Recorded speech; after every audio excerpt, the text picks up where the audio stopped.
Greetings and welcome to another episode of Q Points Podcast. I am DJ Sir Daniel.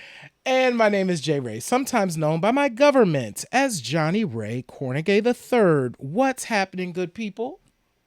That's right. Q Points Podcast is the podcast dropping the needle on Black music history.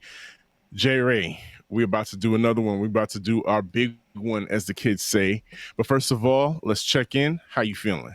I am feeling really, really good. So I did the same thing, by the way, Sir Daniel, that I did last week. I done cut my air off. So, you know, but I put it on real high earlier. So it's still a little chill in the room. I'm hoping that it holds on, but I am glorious. How are you?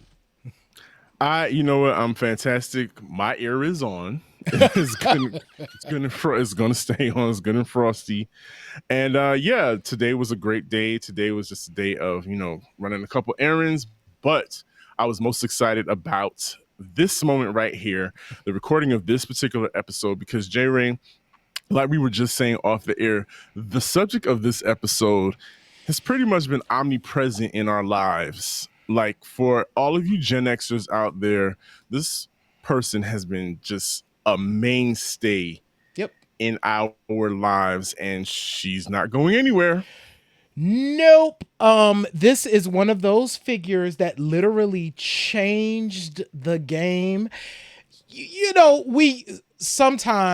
oftentimes when we're on Q Points, because of the subjects that we talk about those folks that are like game changers. This is like way at the top of like the game changer thing.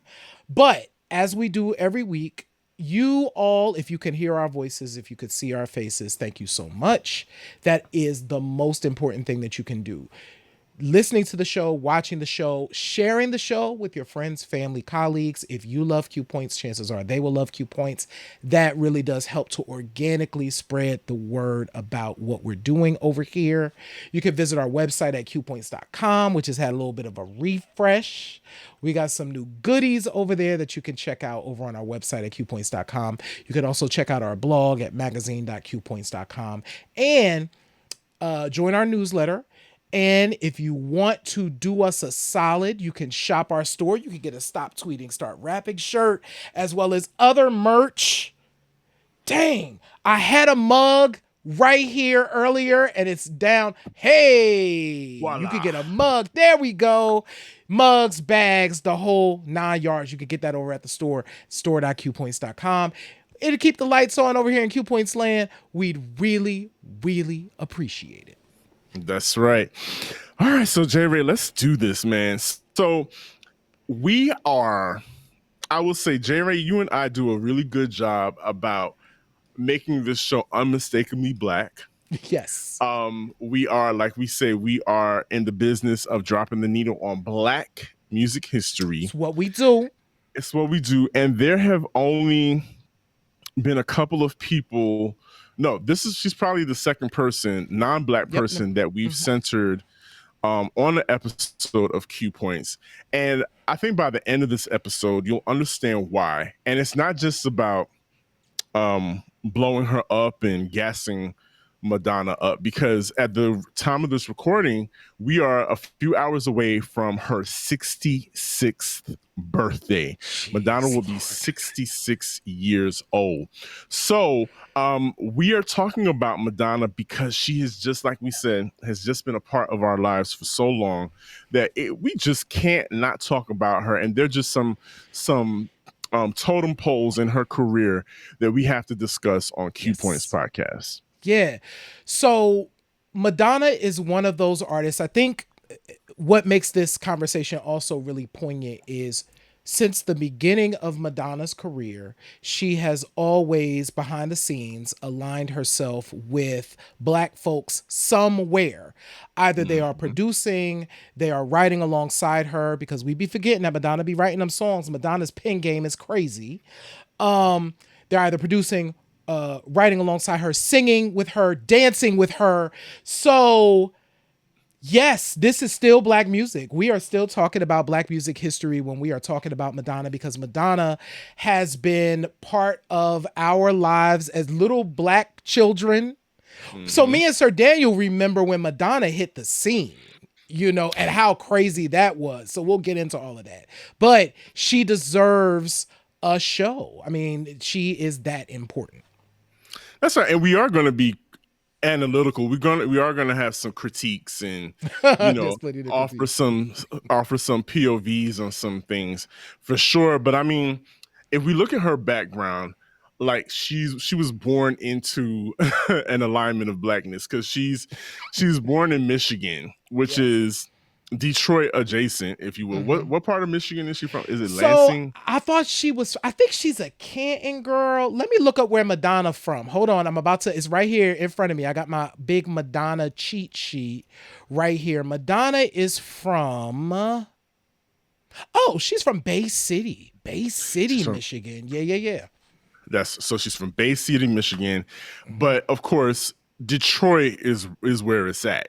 Of course. Detroit is probably one of the blackest cities, you know, that you could think of at the time Hmm. she was born. Right across the river or wherever she was from.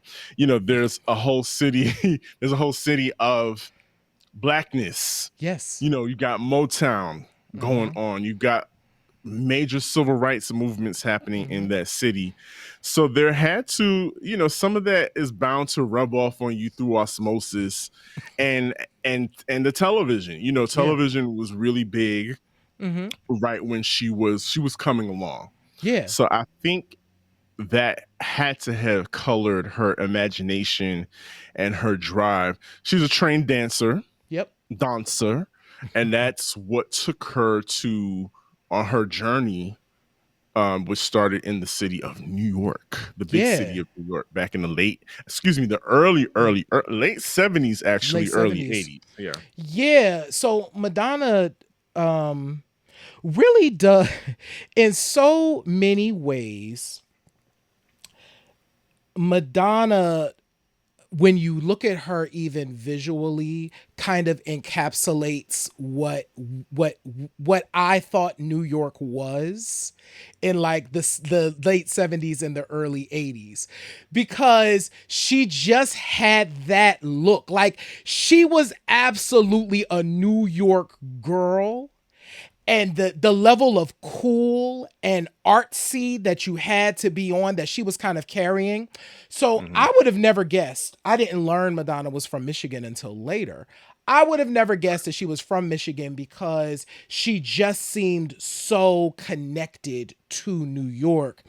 And it's interesting. So over on Instagram, shout out to Michelle. Michelle, Real Chicks Rock, said, "Hey, when she first came on the scene, we thought she was Hispanic, right?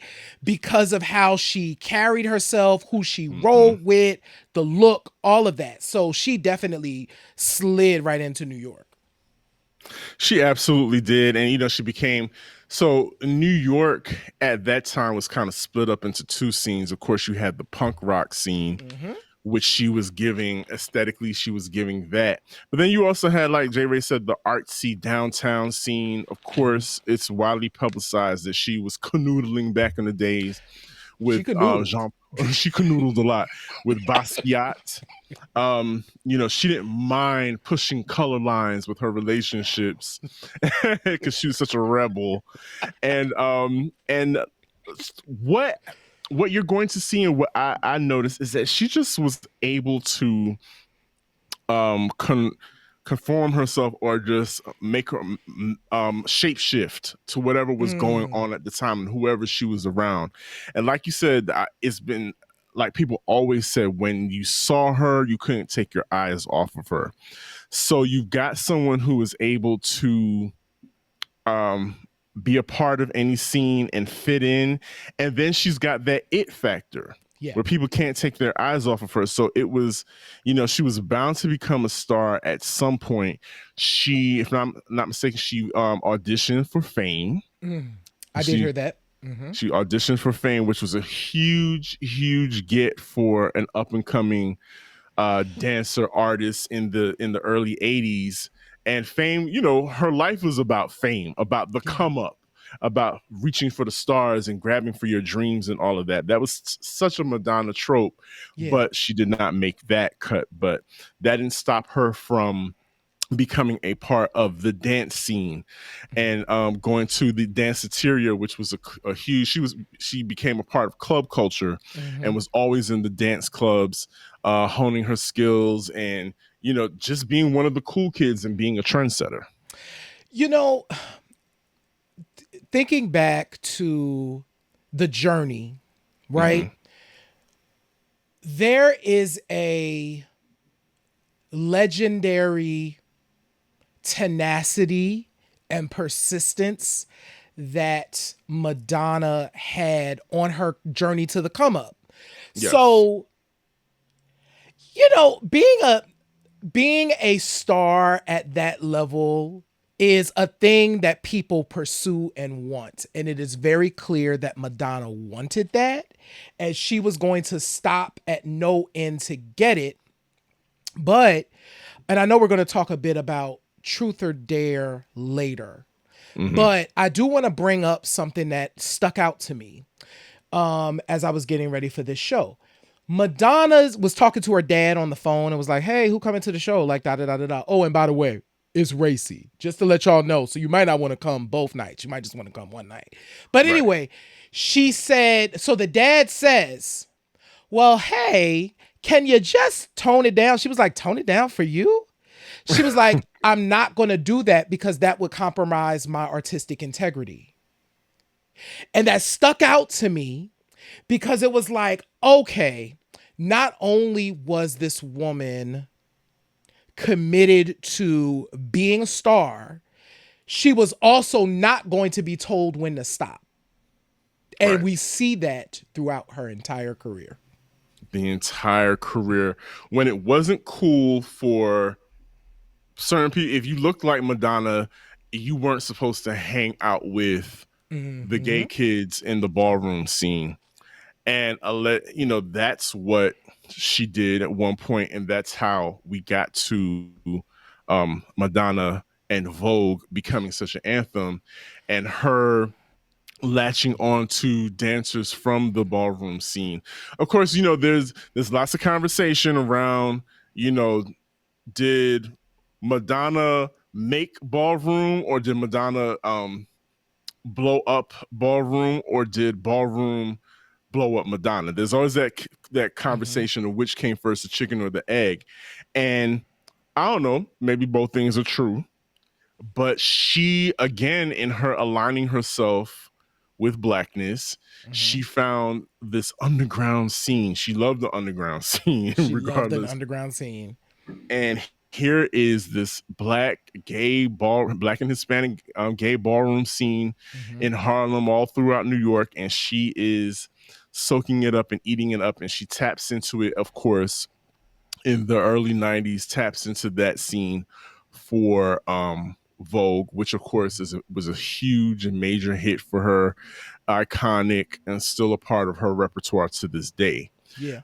But it couldn't get that far without the authenticity of the people in the scene being with her and surrounding her. Yeah. And as we see, Madonna is a master of bringing those people around her and surrounding herself, latching onto people, that will give her authenticity as well as, lend to her talent. Yeah, so it's interesting that you talk about that, because I do think, especially as we look back, and Michelle mentioned this over in Instagram, Jelly Bean Benitez, right? So Madonna's first album, Jelly Bean, is all over it. Oh, by the way, I had right here, This is Jelly Bean's debut album. What Up Ski? This came out in 84, so this is celebrating 40 years this year. This record includes the Madonna written Sidewalk Talk, which is right there. Boom. But one note, me and Sir Daniel saw this. When they were selling this album, they were saying featuring the Mexican. They weren't even like plugging the Madonna song, which is really interesting. Because Madonna was still a new star then. Like her debut album had just come out. Yes, it had a bunch of hits, but it took time back then for stuff to really cook. So the big thing that they were talking about on this was the Mexican. But meanwhile, Sidewalk Talk written by Madonna's on this joint. So you have the Jelly Bean thing, and so you have freestyle and all of that stuff happening. Then right after that, Madonna is like you said, a master with how to surround herself, right? She needs to go to the next level. Who does she call? She calls up Nile Rodgers. Like, Nile, yep. I need a hit. I need some records, right? Nile Rodgers comes in and we get the Like a Virgin album, which changed the world. Yes. Yep. A master of gathering folks. She needed Jelly Bean to make that first record pop, to make that Madonna album pop, to come out the gate. Nile coming out the gate. She just has a history of doing that. And all of a sudden, the people that she surrounds herself with become like famous too. Mm-hmm. It's in an interesting way. She was collecting people. She was a collector. Okay, so this is my analogy for Madonna. Madonna is the white girl that your uncle brings by to the cookout that he dates. The white, that one white girl that he dates, and he brings her by, and she's down by law. She's cool. Every now and then, you got to give her the side eye, and you got to remind her, hey, look, we don't do all of that around here. We don't do all of that, Sharon. You doing too much. You're doing too much. But, she wants to come to the cookouts. She does a mean electric slide. She's able to do that. So and she washes her hands. You give her some passes every now and then. And then we're not even going to talk about the biracial children that she had for your uncle. So she brings them around. But, Madonna is that person. That's my analogy of Madonna when it comes to the Black community. She's welcomed, but every now and then she does some weird stuff, and you're like, "What are you doing?" But she's still kind of cool. So you're like, "Okay, Sharon, chill out and just eat this potato salad, Sharon, and be quiet." Right, pass the potato salad. You didn't make it, thank God, but you're welcome to come in. And I'm not trying to just reduce her to just that. But sometimes that's how I think about her and her relationship to the Black community, because, like I said, she was always there. Mm-hmm. Madonna was always there, and we kind of was like, even when she went away and she got that fake British accent, and we're like, well, girl, you thought you was from the hood. But no, that's the relationship that we've had with her. Right. And you mentioned just her unmatched audacity. Madonna learned what she did was she learned early that star power increases other star power. Yes. And so Madonna was completely unafraid to exploit, and that's the only word we can use, to exploit her life or anyone that is intimately involved with her at the time.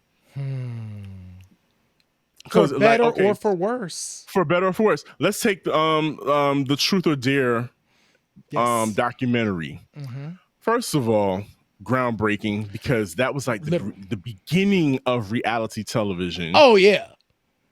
And we got to see her. We got to see behind the scenes, but there were people there going through things. There, do you recall, J. Ray? She had like this chubby white girl that was there. I guess she was an assistant or something. She was an assistant, and she had been assaulted. It was a lot. J. Ray, she got assaulted on tour, and they kind of glazed over it. Baby, they put her on the camera. They put her on the cameras like, yeah, they found her with her panties around her ankles and a little bit It of was a blood. And we were like, mess. wait a minute. Baby, that And would it was not just like, fly in 2024. You'd be like, right. But Madonna's like, you know what? We're keeping that in the film. We're keeping that. keep that. That's good. We're gonna keep that.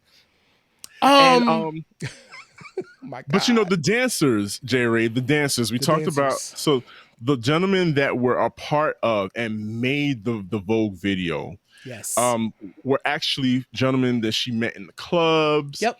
And they were literally part of houses in the ballroom scene. And those guys did not know what they were signing up for. And in 2016, they did a documentary called Strike a Pose, where they were able to share their stories about how, for better or for worse, Madonna came along and changed their lives. Yeah. Those guys just had no idea what being a part of her tour and that documentary was going to do to them in their lives. Yeah, so I don't know. So we're talking about the late 80s, right? Early 90s. Truth or Dare comes out in 91. I guess Blonde Ambition was 1990.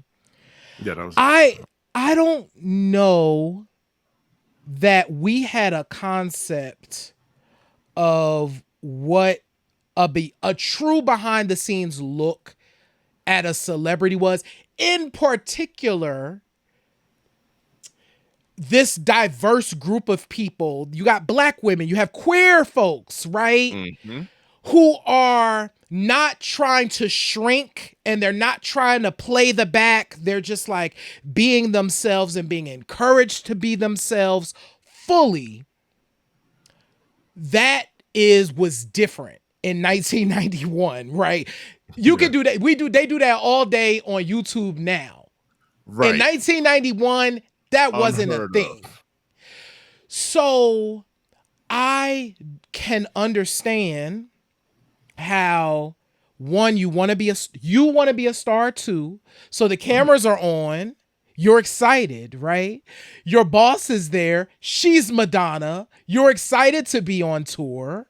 You want to be part of it, the experience. But these men ended up, three of them ended up suing Madonna. So Oliver, Kevin, and Gabriel, rest in peace to Gabriel, ended up suing Madonna in 1992. She ended up settling the lawsuit in 1994, but these men said that they were experiencing emotional distress. It was an invasion of privacy lawsuit. So here's all the things: invasion of privacy, fraud and deceit, intentional misrepresentation, suppression of fact, and intentional infliction of emotional distress for exposing their private lives in 1991. That's a lot, right? And so I can absolutely see how they would have felt like, I don't know, or not knowing what to do. Excited in the moment, and then afterwards, like, different. Sir Daniel, we know in 2024, all the contracts are very clear. You can't see the final edit. We're recording all of this. You're signing up to be part of everything. If you don't want to be part of it, that's fine. You don't have to take this gig, right? It's a different world now. Completely. Nowadays, these kids are like, "Oh, sign me up I'm gonna be a baddie. Shot o'clock. Sign me up. Oh, I'm allowed to fight. Oh, sign me up for all of that." These kids nowadays are built completely different. They would have signed up for all of the shenanigans, to sign up for the fame or the what looks like fame. And what could have been, and what they, I guess, perceived at the time was going to be a life-changing money moment, possibly. And let's talk about Oliver. His story was I think that was his name. Yeah, the straight brother. Blonde, the straight brother. Yeah, he had the blonde hair. Yep. His story was so exploited to the point, because he was saying, he is straight. And then he was the only straight guy in the cast of dancers, and he fought with that tooth and nail. It became a storyline. If that was a reality show, that would have been his storyline, and it Yep. would have been all on Twitter the whole time, talking about people would have been discussing his sexuality. Mm-hmm. And that, again, like we said, Madonna ate that shit up. That's something, because it just propelled her further and further into the spotlight. And J. Ray, I think one of the most poignant parts of that documentary is when one of her ne'er-do-wells at the time, God, his name just slipped away. Warren Beatty? Warren Beatty. Warren Beatty was sitting there like he's He sitting there does with not want to shades be on on. camera. He's like, girl. He's like, I don't want to do this, because he's a seasoned actor, so he right. knows about he knows about all the contracts and how, you know, his management is probably going to be pissed at him for being in this and signing his rights away. And so he's like, why do you want to do this? This is insane. It was unheard of. To her credit, to her being a visionary, and just like I said at the top, her being just audacious, having the audacity to do this, is going to propel her to the heights of stardom. But like you said, J. Ray, she had no qualms. Her drive was unlike. She has a Hemi engine for a drive. Like Madonna was, I'm going to be famous. Not a Dodge Hemi engine as the Madonna. She did. Remember when she was on American Bandstand and she told Dick Clark, she said, I want to rule the world. She literally said that. And that's, wow. And literally did for a period of time. So let's put this in perspective, y'all. When we're talking like big, huge superstars of the 1980s that are her contemporaries, she's the newest of the crop, right? So you're talking Prince, you're talking Michael, you're talking Tina Turner, and Madonna's in there. Like, she just got here. All of these other kids been doing it. You know what I'm saying? They have done all the things they have done. Madonna just got here. That drive is crazy, but also I do think it speaks to that undeniable talent, that thing. She recognized that she had the thing, she exploited the thing, and here we are talking about Madonna in 2024. Deservedly so. Yes. And I think the other thing about Madonna, so we talked about her collecting people, so we just talked about Warren Beatty, but what was also interesting is in Truth or Dare, we had the whole storyline of Sandra Bernhard showing up, and all of a sudden she's her best friend, and now Sandra Bernhard is a topic. Yep. Madonna, she just had a talent for collecting people. Like we said, she collected. She was hanging hard with Debbie Mazar. If you're not familiar, Deb Mazar is like a true New York socialite, actress, chef, girl. Chef. She was in a lot of Spike Lee's movies. Just like a real New York centerpiece in the early 80s and 90s. So she's hanging with her. And as Madonna's climbing, I'm gonna hang with Sandra Bernhard. She's a comedian. She's an it girl. The two of us are just big mouth broads, and we're gonna be everywhere just causing a scandal. They're popping up on Arsenio Hall show, talking mess with Arsenio Hall. And then she's like, Rosie O'Donnell, I know you're gay, but I'm not going to spill your tea in front of everybody, but you're going to hang with us. And we're all going to run around and just cause a scandal and just be the big mouth broads that are everywhere and are funny. And we're coming to your party and we're going to cause a scandal. And then who else did she add to that? You know, I think Rosie O'Donnell, I think was about there because that's when she started in she was in the movie with the baseball. There's no crying in baseball. Leave their own. There's no crying in baseball. So exactly. So, you know, she figured out early, star power and star power, that's going to ignite something. We're going to amplify each other just by being around and just causing a scandal. But J-Ray, we've uncovered that recently Sandra Bernhard was like, oh yeah, that ain't all what it seemed to be, right? She realized that Madonna was a collector. Yeah. So, I mean, I think and it became clear over time because people would fall off. right? People would just kind of Yeah. fall away, like they would be there for a minute and then they would just kind of fall away. And you're like, oh, she's like a collector of people. Okay, so this is the thing to do at the time. And I'm sure Madonna is one of those creatives that like latches onto folks that are filling her up with the thing that she needs at the time. I want to highlight in particular in the picture that we're looking at right now. So I'm gonna start from the right and I'm gonna come backwards. So you have Madonna on the far right, you have Sandra Bernhardt in the middle, and on the left, you have Keith Haring, who is such an important artist. But I will say this: no matter the season, no matter the reason, Madonna will call Keith's name. She did it all throughout Truth or Dare. She did it throughout the celebration tour that just ended. She has always celebrated her friend Keith. And so it's great being able to see Keith kind of in this picture as well, because he is one of those friends that was like beyond a collector. Like that was like her boy from back in the day in New York. So yeah. And I think it bears to say that we should say that, yes, and Keith is a representative of Madonna's allegiance to the gay community, because Absolutely. I think she realized very early that the gay community was, I mean, her staunchest supporters.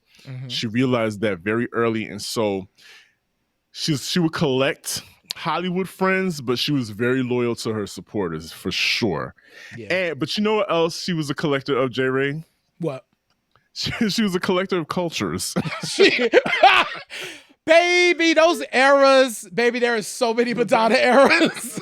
All right, so Jerry, what's your favorite Madonna era or cultural appropriation avatar? So we talked about it at the top. My favorite era is kind of okay. So it was her Chola Mommy era, but that was also kind of like her punk adjacent era, which is the very first Madonna era. Yeah. First Madonna era goes up for me. She had the big bangle bracelets all up, the spiky hair with the black mesh and the like buckles, and she's doing a lot of this. Riding, I live for that girl. That's my girl. The girl that wrote Sidewalk Talk is my girl. So first of all, there's so many cultural personas to choose from. There are many. There's like Harajuku Madonna. There's Space Cowgirl Madonna. Cowgirl Madonna. There's Kabbalah Madonna. Yes. There's just so many of them, and it's like what to choose. But I squarely, and we're going to talk about Madonna and the influence of Black music in her career, but I squarely appreciate pop Madonna. Like I live for like you said, that era that she came along. I live for when she moved into the neon colors and the see-through mesh and the big bows. Yes. You literally, every girl in New York at one point could literally dress like Madonna for under $10 if they went to any of those corner stores, because you can get a glove and cut the fingers off. You can buy a bunch of those day glow bangles are like 10 for $1 or whatever, and you can have them coming all the way up to your elbows. The different colored socks, the layers of peplum, and put on some dancer sneakers underneath them, and you could look and get a leather coat from the vintage store, and you could be Madonna. There were like million Madonnas on the street. I remember seeing those ABC reports about Madonna taking over the world, and all of those, she had like all the clones. That's why when we see the Swifties, we kind of chuckle, because it's literally history repeating itself. Yes. You see the Swifties wearing their cowboy boots and whatnot, trying to be Taylor Swift. We lived through that. We saw all the white girls trying to be Madonna, and the big bow, the sideways bow. That bow was gigantic. Okay, just running around here.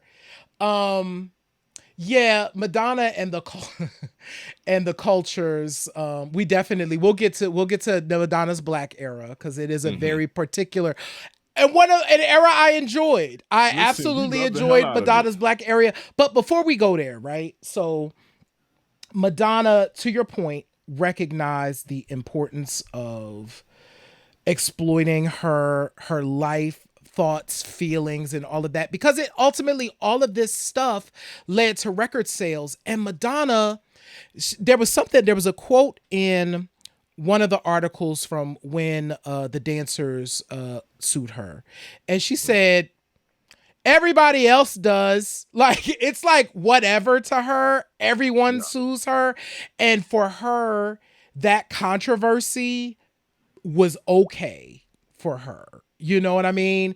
It all mattered. So she is a woman who was not afraid of controversy. So so Sir Daniel, here's the thing. When I'm side-eyeing these new school kids, Which we do quite a bit. It's not because I'm just like, girl, I lived through the Madonna era with this is You've nothing. seen this, yeah. This is nothing. Okay. We've seen it all. Absolutely. And we cannot talk about Madonna without talking about her biggest co-conspirator at the time. And that was MTV. Oh, yeah. MTV and Madonna were a match made in heaven. Like, she lived to be in front of the camera, and they needed content. Yep. Because they were the biggest content creator at the time. They needed content. And we ate it up. Little did we know we were eating at such an early age. Right. And so she, just the fact that that Madonna was MTV's biggest star at the time. Just think about how her singing Like a Virgin, first of all, when she was singing about on MTV Awards, wearing a wedding dress and singing about being anything but virginal and writhing around.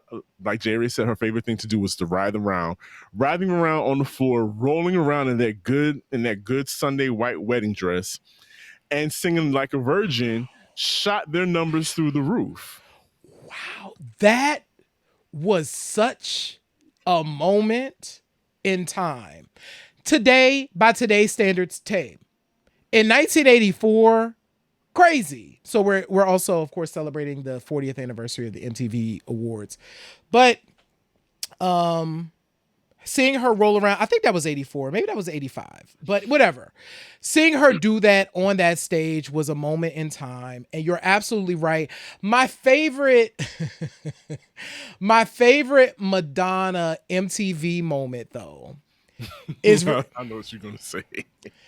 This is like Kabbalah era Madonna, because she's the pulled back. This is like, oh no. This is like 94. So this is like 90.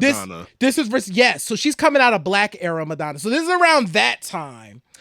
And this thing gets chucked. She's doing an interview with, I think, not Kurt Loder. Who was the other? Tabitha. It was Tabitha Soren.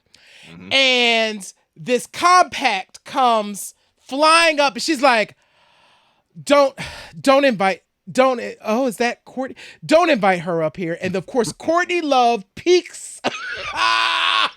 Tabitha was like, you want to come up? Even though Madonna was like, oh, don't. Courtney just wants attention. Tabitha's like, oh no, you want to come up? Come up. Baby, Courtney Love popped her behind up there on that stage.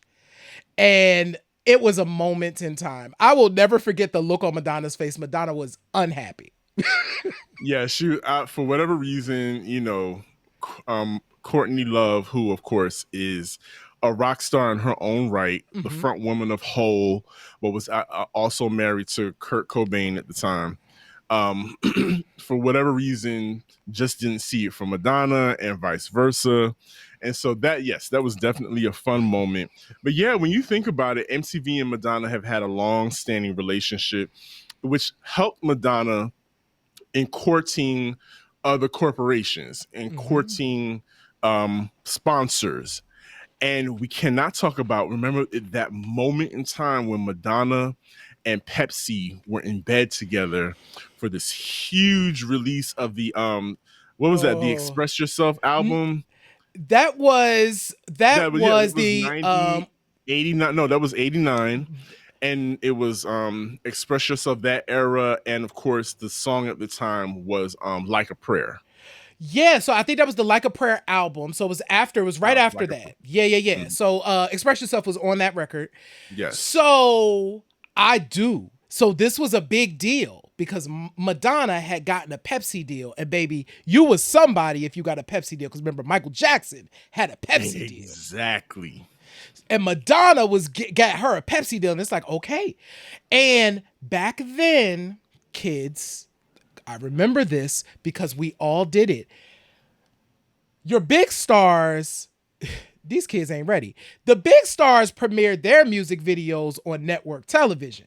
That's right. It wasn't going, it would premiere on an MTV too, but it was going to be on like ABC and stuff. So we got the word. You remember, Sir Daniel, Madonna is going to debut her new video on TV. Like a Prayer is sponsored by Pepsi. Moment. We're so excited. We are going to watch the video. And we did watch the video. We did. So here's another thing. So what they did was they had the music video, the long form of Like a Prayer, but then there was also a commercial cut for Pepsi. And so Madonna with her Pepsi and her like little blonde streak. She had the brunette hair going. She had a whole new look. She was brunette this time with a streak, with blonde hair. And but the big deal was, I guess the execs at Pep didn't see the final cut because Madonna in all her Catholic glory decided, you know what? I've been a Catholic girl all my life.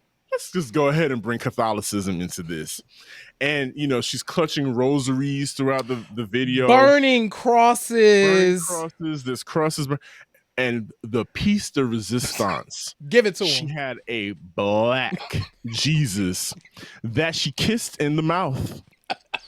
A fine black Jesus that she kissed in the mouth.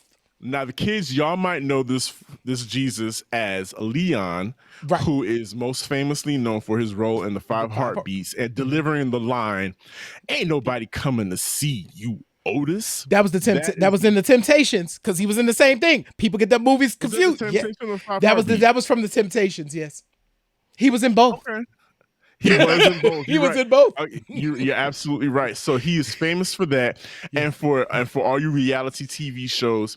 He was also together with Cynthia Bailey from The Real Housewives at one point. Really, I did not know that. Of her daughter. Yes. They were. He's been on Housewives of Atlanta a couple times, making appearances. But yes, so Leon, there's a portrayal of this black man being put in jail and beat up by the police. It's all the Madonna being controversial, challenging racism, sexuality, and Catholicism, and wrapping it all into a pleasant little bow and handing it off to Pepsi. And Pepsi's like, hey, business is selling soda. We don't know nothing about this cross burning or nothing like that, man. And you got the Catholic Church breathing down our back. Oh no, we didn't sign up for this. That deal went south so fast. So it happens. The deal's done the next day. Like, it's a wrap. You can still see the commercial, of course, on like YouTube's. Go watch it. It's a great commercial.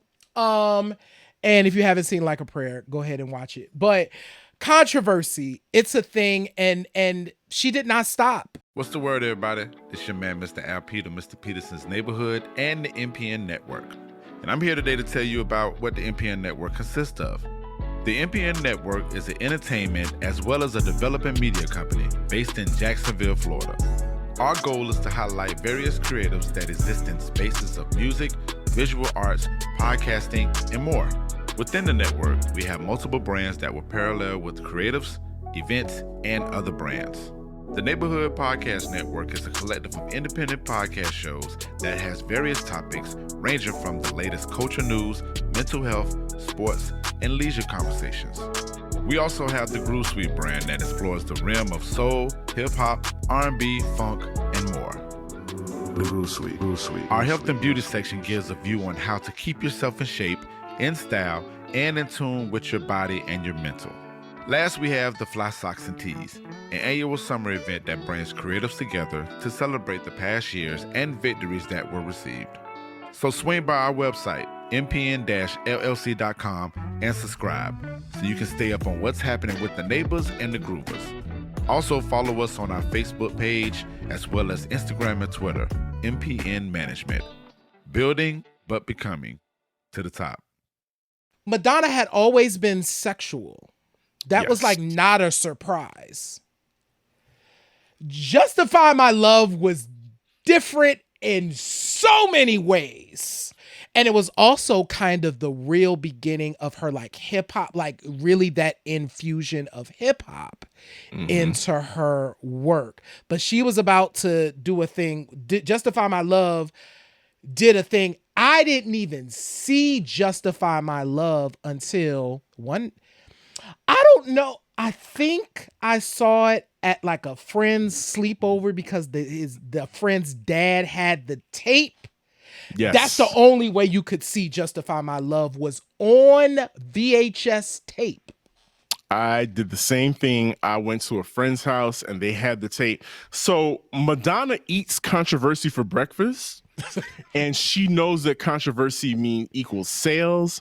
And so she came out swinging with this one because she was like, I'm going to delve into, somebody probably took her to, in her tours of Europe, somebody probably took her to the red light district and took her to the S&M district and to all those And she was shows. like, I'm doing this. She was like, oh, I'm getting me a leather harness and I'm turning it out when I get back to the States.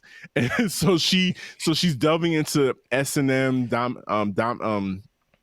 dominatrix and having those types of scenes interwoven into the video. And the song, nobody's even really talking about the song. They're talking about the visuals. Yeah. Everybody loves to call them today, the visuals of this particular song, because it characterizes her as, this wanton woman sneaking around a hotel, to her lover. And she's like, what are you going to do? Listen, that song is so controversial, but the lyrics are very sparse. Oh yeah. It's really all about the bed that's created with the keyboard and that beat and the break beat beat, which of course was Public Enemy. Public Enemy. I was gonna say Lent, but it wasn't necessarily Lent, which ended up in another lawsuit. Right. So Public Enemy had to come get their coins from Madonna. Yeah, so there's a lot with this song. So interesting factoid, by the way. We didn't know this at the time because shout out to Maurice, who's over in Instagram. Lenny Kravitz did produce the song. The lyrics, though, were written by Ingrid Chavez. So the story goes, I think Ingrid had written the lyrics either to Lenny or to Prince at the time. They might have been to Lenny.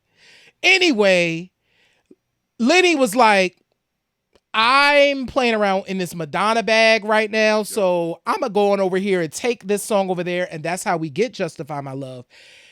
Ingrid Chavez didn't even know, apparently, that it had happened until Prince was like, I think I hear your lyrics on the radio. Like, girl, did you like Prince knew that it was an Ingrid Chavez thing because he knew how Ingrid wrote. It was like, I think I'm hearing you on the situation, right? So it was a lot going on with Justify My Love. So you got the Public Enemy thing. So the Bomb Squad. So you have Public Enemy, right? Who is also the blackest group in hip hop at the time. Okay. Sampling was different then. Right? It was a different time because people was just kind of taking whatever they wanted to use and then just kind of using it. We hadn't gotten to an all samples cleared Biz Markie level of stuff yet. Right. So even though the break beat is also a sample, the specific way Madonna used it is the Public Enemy way. So the Bomb Squad is like, and Chuck D is like, hold up. That's ours. That's us right there. And we're in this Madonna. What is happening? I don't know What if is we happening signing here? up for all of that.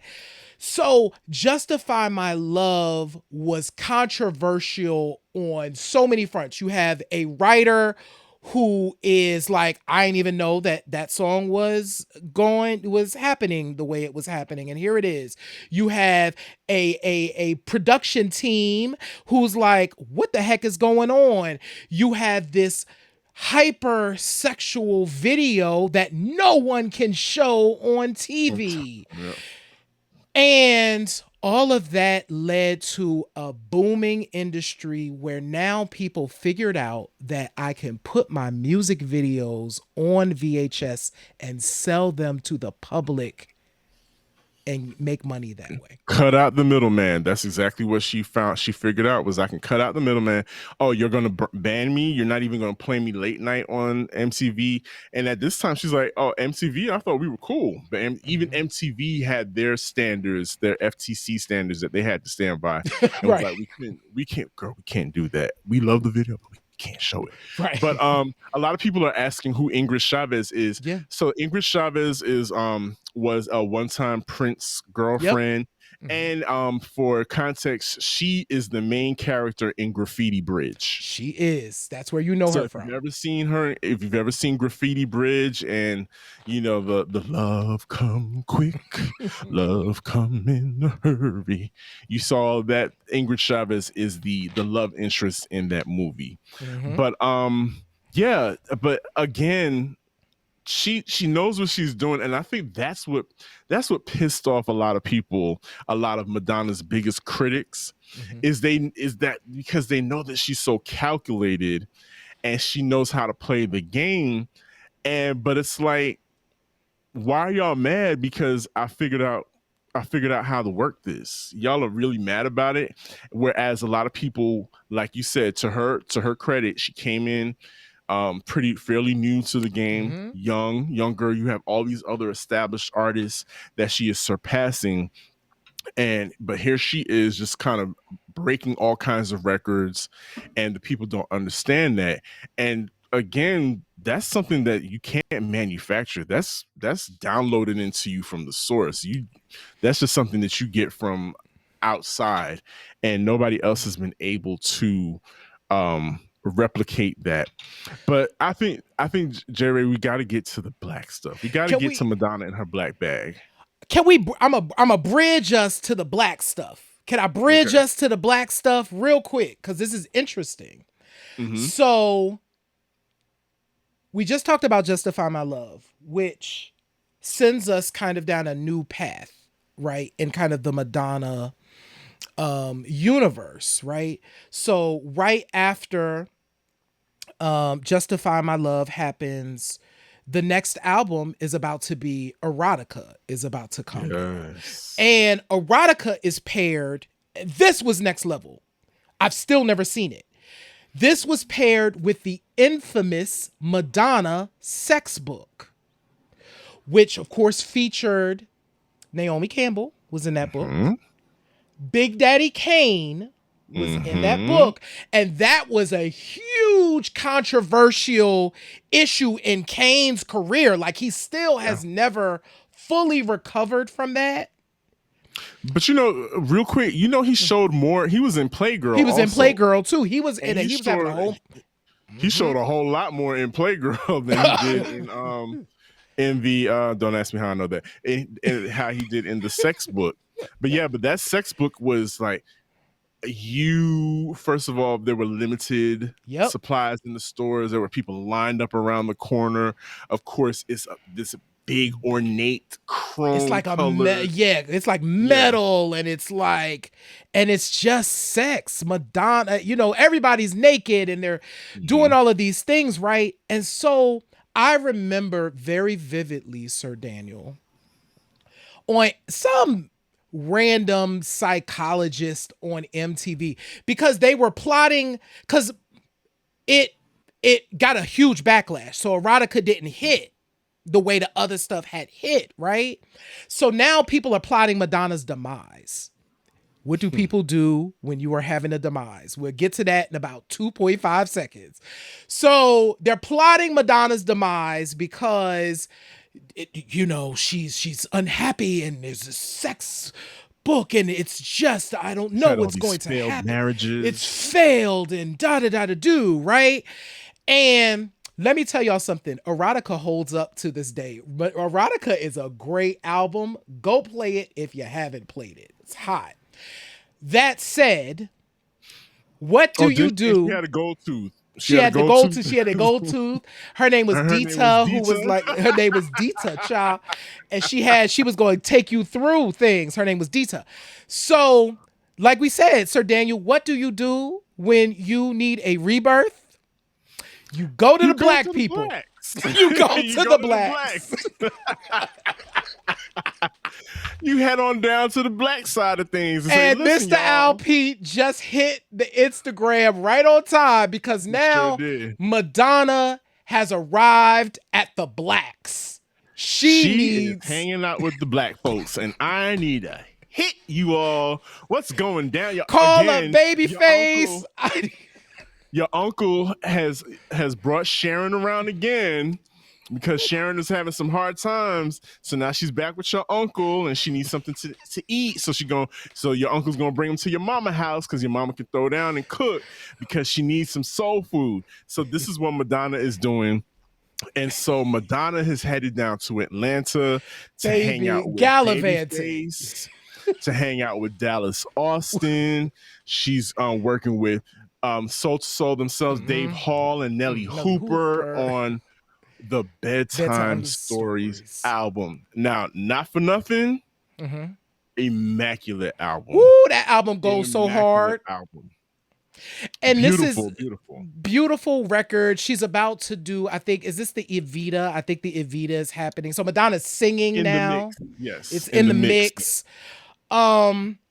Bedtime Stories. Because she's still, not only she's like, I've conquered music, but I want to be considered a real actress. And so Evita is on the table. And if you know anything about Evita is a major Broadway play. And Patti LuPone, Evita is known as her role. And Patti LuPone is a Broadway beast. And so here comes Madonna, who wants this movie moment of Evita, but at the same time, I'm hanging out with my homeboys down in Atlanta, trying to make this Bedtime Stories album. And your girl, she's got your girl who she later signs to her label, but she's got your girl J. Ray, Michelle and Dago Cello plucking on that bass on that album. Boom, boom, boom, ba-doom, ba-doom. All over the record. So Bedtime Stories is, I think, encapsulates Madonna's black era really, her connection to blackness really well. So you have the balance of the pop stuff, and then you get her kind of dipping into the black pool, okay? And of course, one of my dad's favorite songs. My dad loved Madonna, by the way. But one of his favorite songs is on this record is Secret. So now you get Secret. She goes to like Harlem. So Madonna's like doing a video in like Harlem, and she's kind of walking around uptown with, with the coat, with the faux fur around, with the heavy eye makeup. And, she's got the little blonde pin curls. So she's blending. She's giving it's giving Passing in Harlem in the early 20s. What's that movie with the black women that are passing? I think isn't it called Passing? No. Or are you talking about are you talking about it's gonna come to me in a minute. It's gonna come. If you know it in the chat, you know what we're talking about. Where these black women are experiencing living life in Harlem, where they're very, very, very, very, very fair skinned, but they're black. But their passing is white, but they're living in Harlem, and it's a whole double life. But anyway, that's what Madonna's doing a reverse version of that. She's exactly. But so off of this album, we also get Human Nature, which is Dallas Austin's joint, which is a banger. Again, your uncle, not only does your uncle take Sharon to your mama's house for soul food, but he takes Sharon to the Caribbean with him on their trip to Jamaica. And she got on the got like beach and she got cornrows while she's at the beach. So Madonna's doing the cornrow thing in the video, which is fine. And the song is dope. But J-Ray, my question is, I've thought about this, and the more I listen to Human Nature now, I'm hearing T-Boz, and I'm thinking to myself, wait a minute, did T-Boz sing on this? Was she on the demo, or because she's Madonna and Nikki and the other Donna, the other backup singer, the only ones credited on that? But that singing style is very T-Boz. Oh, T-Boz got to be on that joint. Does anybody ever ask T-Boz that? Like, is that you on a? I want to know. Did you sing the demo? Because that, and I'm not sorry. It's human nature. If you tell me you can't see T-Boz doing the slow bankhead bounce singing, and I'm not sorry, it's human nature. And it's very, because she lived in the studio with Dallas Austin at that time. Yeah. Like, so I will say, Bedtime Stories, banger. Human Nature, one of my favorite songs from that record. I will say my second favorite song is actually Madonna is like, she got to do a new thing. So she's like, I need to do a Bjork thing. So Nelly Hooper comes along and is like, so Bjork writes Bedtime Stories. And so that's my other favorite song from that record is Madonna singing Bjork lyrics. Today is my last day that I'm using words. They've gone out, lost their meaning, don't function anymore. Classic Bjork, great song. Yep. Love every moment of it. But we got to talk about Take a Bow. Take a Bow has to be like one of Madonna's most gorgeous records. That album, I was so surprised that record did not get any awards. Like, I could have sworn she got a Grammy or something, but no, that album did not garner any awards. But Bedtime Stories has to be, not Bedtime Stories, but Take a Bow, penned by Babyface, is probably one of the most beautiful songs in Madonna's repertoire to this date. Agreed. And it's just one of those songs that when he sang it on his in the early days of the Verses during the pandemic, when he was in the studio, when he was in the studio and Teddy playing Riley like an iPad in his bedroom, a lot of people gagged. They were like, "Oh, you wrote that?" Yes. Babyface wrote that. It's a signature Babyface song. It has all the Babyface markings of a Babyface song. Absolutely. It's on the backgrounds and everything. Exactly. And I think that had to, and she was so clever. She made the motif of the video of her being like Spain and with a Spanish bullfighter. Right. Just saying, hey, directors, look at me. I look good as Evita. So again, not for sitting on her laurels and not going after what she wants. That's Madonna. She was also auditioning for Evita in the music video for Take a Bow. But J-Ray, to me, her other Black album was Hard Candy. Now granted, she went from R&B Madonna to Kabbalah, Space Cowboy, Dance Teacher Madonna, Confessions, my favorite modern Madonna record. Also, but then in the mid 2000s, she was like, hold up, I need me a little bit of this hip hop thing, because Madonna's knocking on 50, and guess where she pops up? 106 in Park, everybody. Y'all, look at Terrence and Roxy. That was like 2008. This is 'cause we're talking about the 2008. Hard Candy album. Yeah, and now I will say what's hilarious about this clip. So we have the clip playing for those of you that are listening. What's hilarious about this clip is I didn't know that many white folks was at 106 and Park tapings. I think they was there. They was like Madonna's coming, right? So we need Look at Madonna. Hold on, give Madonna's serving right. This gear. Madonna's in all black. Rich. She's very rich. She has these long gold chainy things, and there's a lot of them. Black, baby, these white boys is losing their ever-loving minds. It's a lot going on, but Madonna looks amazing. She looks very rich. Well, I mean, she deserves to look like that because at this point she's been in the game for 20 plus years. So she looks rich. It's colored, it's coated, it's black coated Madonna, Right. but it's still rich. Right. But to me, the funniest part, like you said, J. Ray, is that we watched 106 in Park and we ain't never seen this many white kids in the audience at 106 in Park. And so we know that was done on purpose. Stephen Hill was probably like, look, I want Madonna, and people at MTV at Viacom were like, get some white kids in that audience. We want, we still want her to appeal to white kids.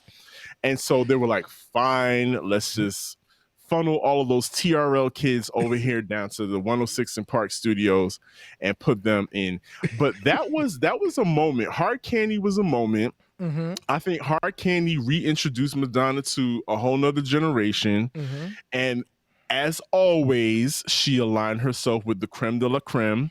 Well, the people that was popping, she aligned herself with Timbaland, Pharrell, and of nerd fame, Danger in the Clutch, Justin Timberlake, and of course Kanye is on the album as well. Yep. I enjoyed Hard Candy. Now, Spanish Lesson is my bop. I love that joint. That with very bad broken Spanish spoken, right? Very bad spoken English. Oh yeah, it would never fly today. It would. No. Yo te quiero means I love you. But it's like, okay, Madonna. You be like, does it, Madonna? Does it though? It does not. Yeah, Madonna.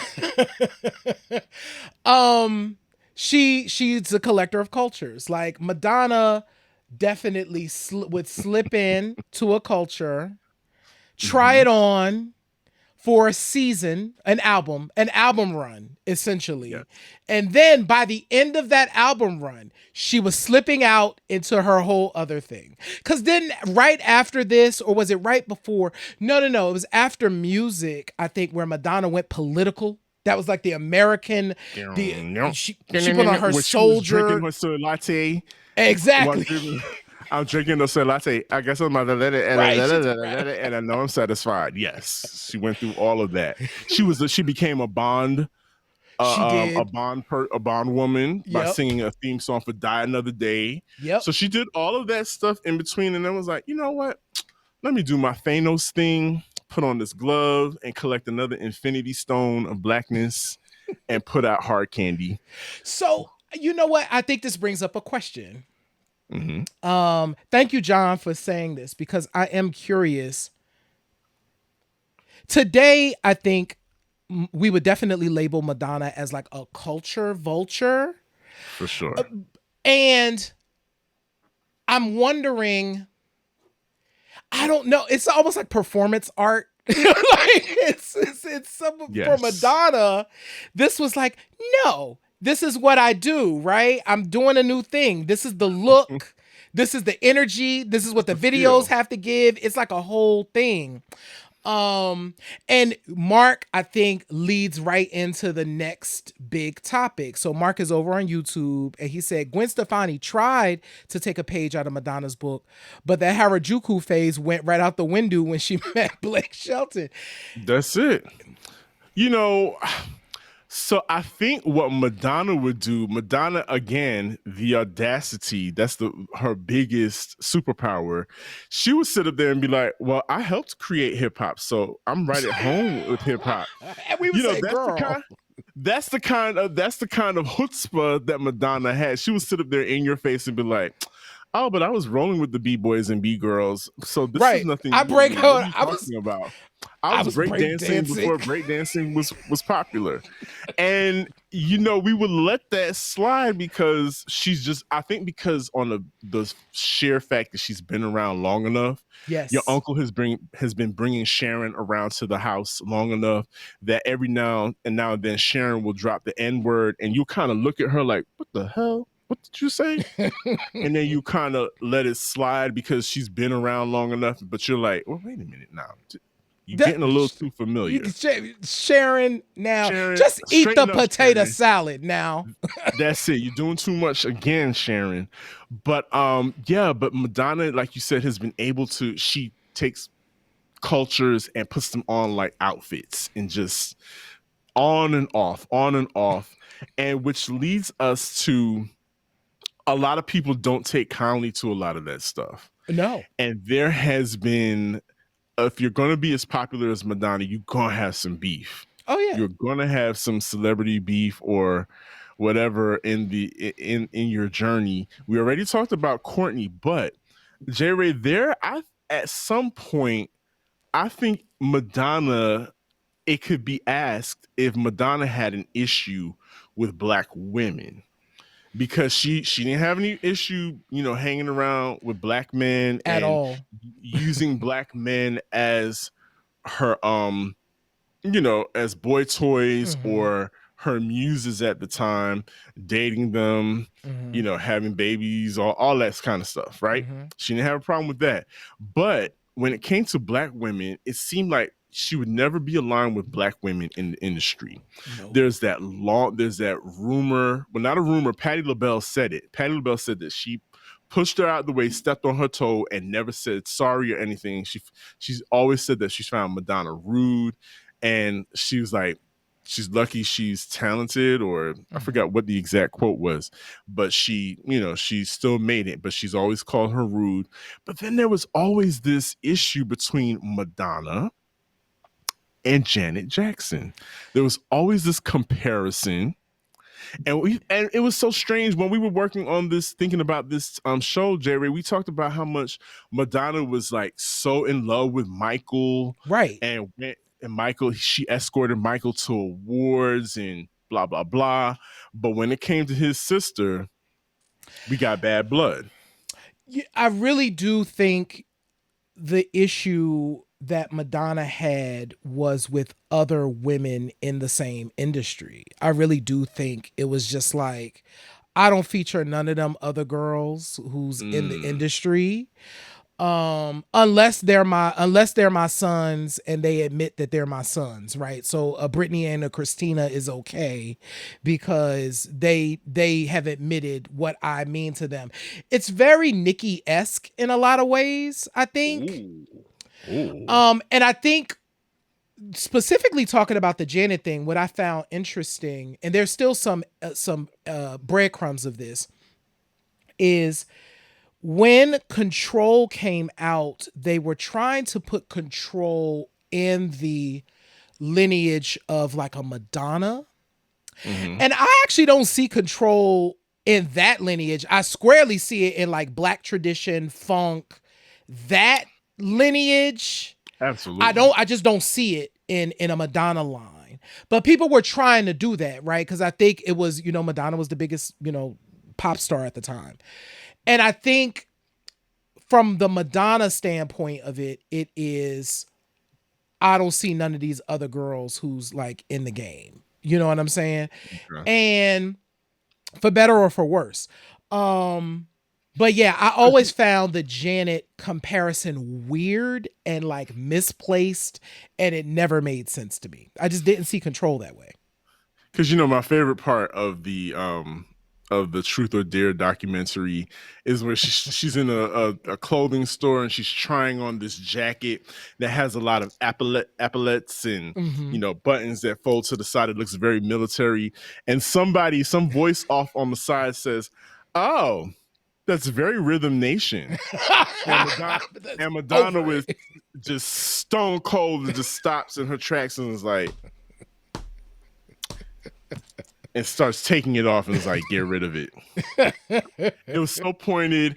Now, the other thing that what made people draw comparisons is when you talk about the music. First of all, Madonna and Janet, queen of remixes, right? Mm-hmm. If you love a Janet or a Madonna 12-inch because it's gonna be chock full of remixes. One Shep Pettibone, Baby, that baby will recycle a beat, child. A renowned producer, remixer, did a remix of Express Yourself, and which sounds very familiar to a Janet Jackson remix of Escapade. Mm-hmm. There's Escapade. Was it Miss You Much? It might be both. There's a Miss You Much. No, I think there might be Escapade, Miss You Much, and All Right. There's Shep Pettibone remixes of all of these songs, and I guarantee you, all my DJs out there know this. If you can play Express Yourself and transition right into Miss You Much or whatever Shep Pettibone remix of any artist, and it sounds exactly the same. Oh boy. Yeah. Oh my God. Y'all, thank you. Come on. We still have a couple more things. We got there's just so much. There's so much. It's so like, okay. We need a part 2. Quick, go ahead. We probably should do a part 2. We might need to break this up into 2 parts. But so Madame Noir called out Madonna actually at one point back in 2022 because it was coming up on the anniversary of Sex, the book. And Madonna made an IG post about how she basically was saying that all these bitches is my sons. I basically cleared the path for all of you. I made sex and sexuality popping, so all you girls are basically copying off of me. But Madame Noir placed an article like, Madonna, you lost your damn mind. There have been plenty of black women that came before you that laid the groundwork for you, including Ma Rainey, Betty Davis, Millie Jackson, Tina Turner, all of these girls. Madonna's she's walking like that path that she walked. Baby, these women was out there at a time when that was not popular. So yeah, that was wild. And I was like, oh, you just like rich and talking now. And so, but again, that's Sharon, Sharon. Your uncle likes her. You kind of still like her too. And she's been around long enough. He still won't marry her. No. But they got kids and all that other stuff. And she, she's going to show up to all the barbecues and whatnot. But like I said, tomorrow at the time of this recording, the next day is going to be Madonna's birthday, her 66th birthday. Yeah. And Madonna is not, she's not exempt from aging. No. She's not exempt from her face changing. And that's all showing itself. Yeah. That plastic surgery, some of those touch-ups were a little jarring.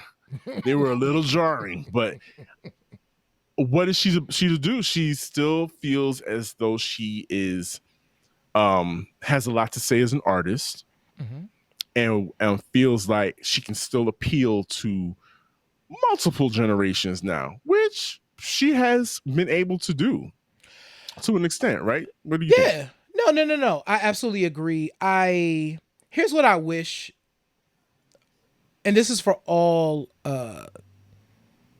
entertainers, is I wish that us as fans will allow them to age, right? And so I wish that, but I also wish the entertainers themselves allowed themselves to age too. So there's 2 things that are coming up for me, which is interesting. Late last year, there was that video. It might have been this year because time is a weird concept now. where Kid and Play were doing the Kid and Play kick step, and we talked about it on the yes. show, where I was Yes. like, I want them to not have to do that anymore. I want us to be okay without them having to do that anymore. It's okay. They don't have to. They did it already. I've seen it. Have dancers be on stage, and now they're going to do the Kid and Play kick step. Amen. Yeah. It's all right. And I want us to be okay with letting them be okay with not doing it. So what I'm liking, why do I say that?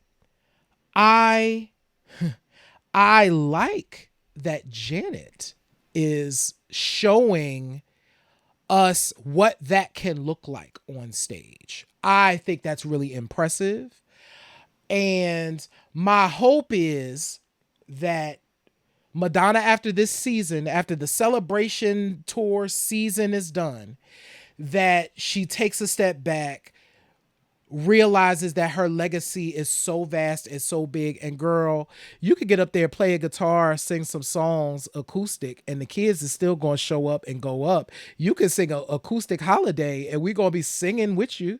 It's okay. You don't got to do all of that foolishness. You know what I mean? So I think as an aging pop star, and no shade, I know that Madonna like a young man. I know she do. Get your thing, girl. Get it. But it's also okay for you. I want her to be okay with aging. You know what I'm saying? So, yeah. So being able to just not be in the spotlight, which I think, I don't know, to be honest, she has scaled it back. And for her, she scaled it back. She scaled it back quite a bit. The last concert series was a success. Again, she's able to align herself with, this time around, she aligned herself with a lot of the drag performers, right? Mm-hmm. And that they were a main part of her show. Part of her actual show is Bob the Drag Queen, and who, of course, is Black and wildly popular, and knows how to, is a performer on his own, and brings people to the show. So she's still doing it on a different scale, but you can't deny that she still got it.